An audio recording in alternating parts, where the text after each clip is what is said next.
내가 궁핍함으로 말하는 것이 아니니라. 어떠한 형편이든지 나는 자족하기를 배웠노니.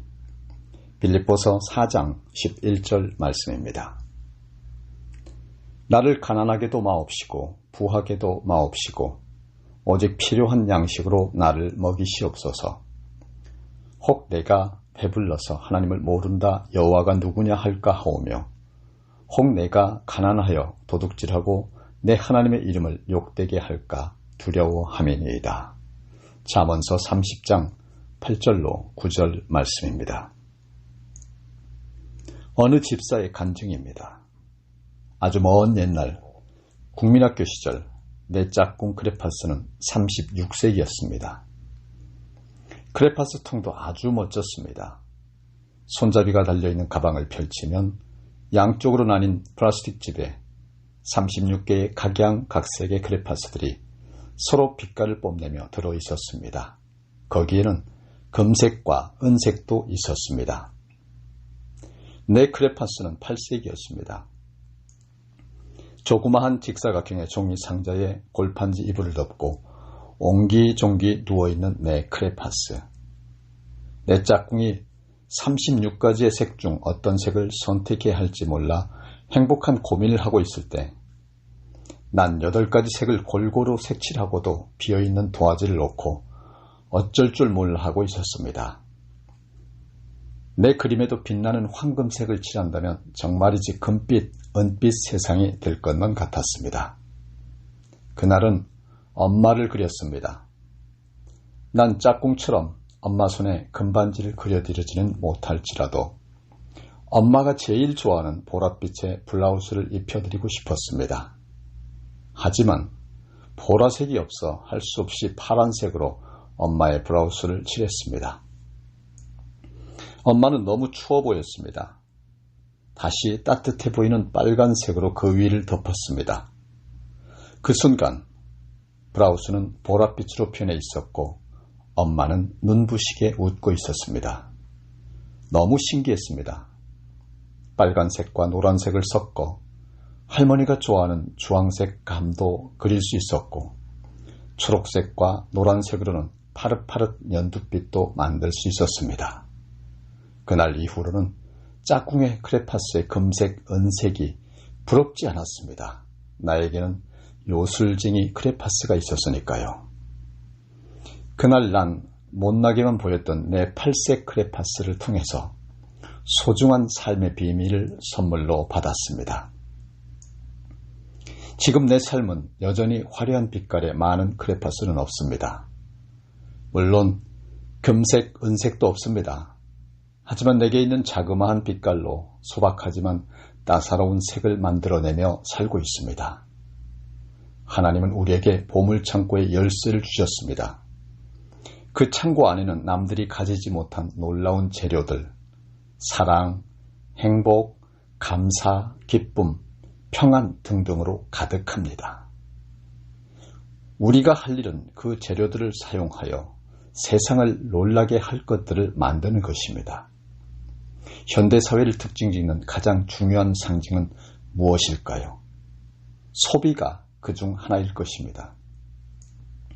우리나라에서 작년 한 해 동안 버려진 휴대폰은 대략 1,500만 대, 이 중 100만 대는 재사용되었고 250만 대는 재활용되었으며 나머지 1,150만 대는 그냥 버려졌다고 합니다.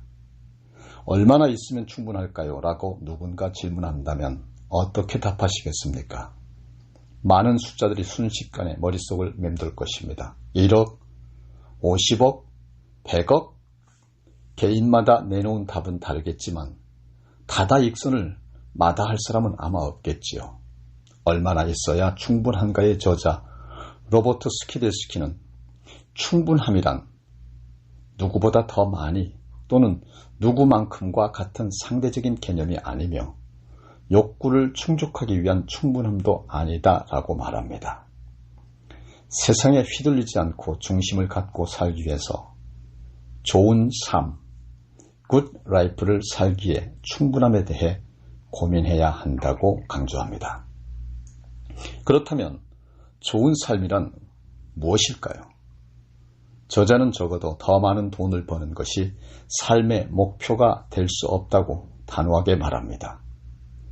내 삶의 목표가 더 많은 돈을 버는 데 있다고 말한다면 이는 점점 더 뚱뚱해지려고 먹는다는 말이나 마찬가지라며 물질적으로 풍요로워질수록 더욱 심한 경쟁에 쳇바퀴로 내몰려서 참 행복이 아닌 돈이 삶의 목표가 되어 사는 것은 문제의식도 없이 자포자기하며 사는 것이다 라고 경고했습니다.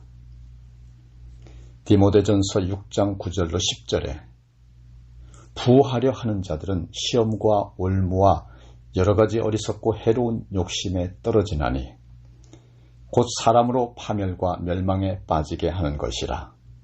돈을 사랑함이 일만 악의 뿌리가 되나니 이것을 탐내는 자들은 미혹을 받아 믿음에서 떠나 많은 근심으로써 자기를 찔렀도다 라고 말씀하셨습니다.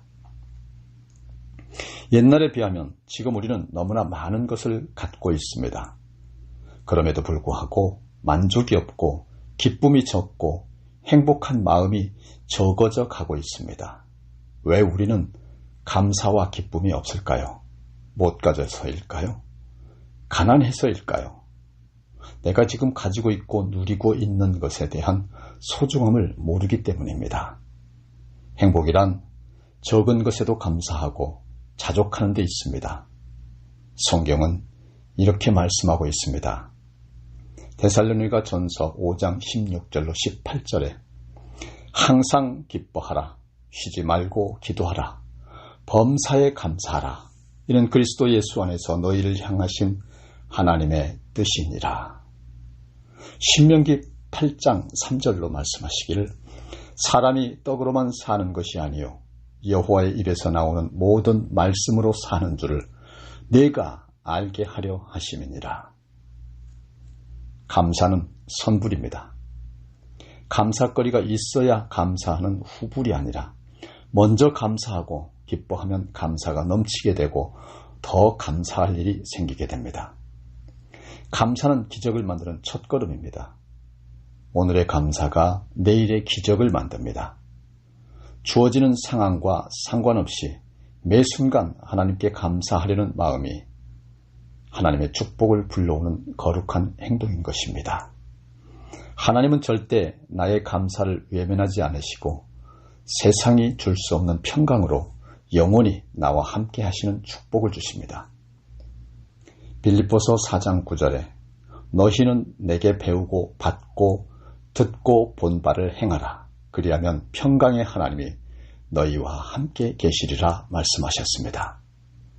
날마다 주님이 부어주시는 축복과 은혜를 누리시며 기쁨 충만한 삶을 누리시기를, 살아가시기를 기도하고 간구합니다. 오늘 하루도 기적을 베푸신 하나님 아버지, 화려한 빛깔의 크레파스는 없지만 요술쟁이 크레파스를 갖게 해주신 주님께 감사와 찬양을 올려드립니다. 오늘도 주님이 허락하신 나의 빛깔로 삶을 아름답게 그리며 나를 필요로 하는 사람과 처소에서 쓰임받게 하여 주실 줄 믿습니다.